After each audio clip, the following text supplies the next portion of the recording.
শ্রীমা সারদা দেবী বলেছেন, কত সৌভাগ্যে এই জন্ম, খুব করে ভগবানকে ডেকে যাও। খাটতে হয়, না খাটলে কি কিছু হয়? সংসারে কাজকর্মের মধ্যেও একটি সময় করে নিতে হয়।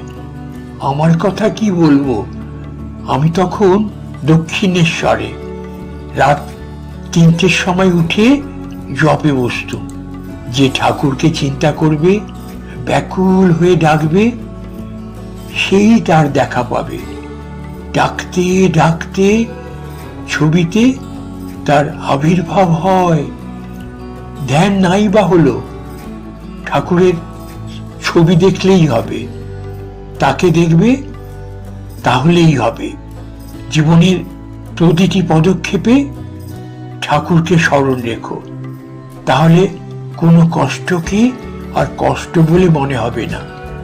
জীবনে দুঃখ কষ্ট কার বা নেই, ওসব তো থাকবেই। তবে তার নাম নিলে, তাকে আশ্রয় করলে তিনি শক্তি দেবেন। দুঃখ কষ্ট তখন আর তোমার উপর ছাপ ফেলতে পারবে না। তিনি সর্বদা তোমাদের রক্ষা করছেন গো। সংসারে যেমন মা বাপ ছেলেদের আশ্রয়স্থল, তেমনি ঠাকুরকে জ্ঞান করবে। সর্বদার তরে জানবে যে ঠাকুর তোমাদের পেছনে রয়েছেন।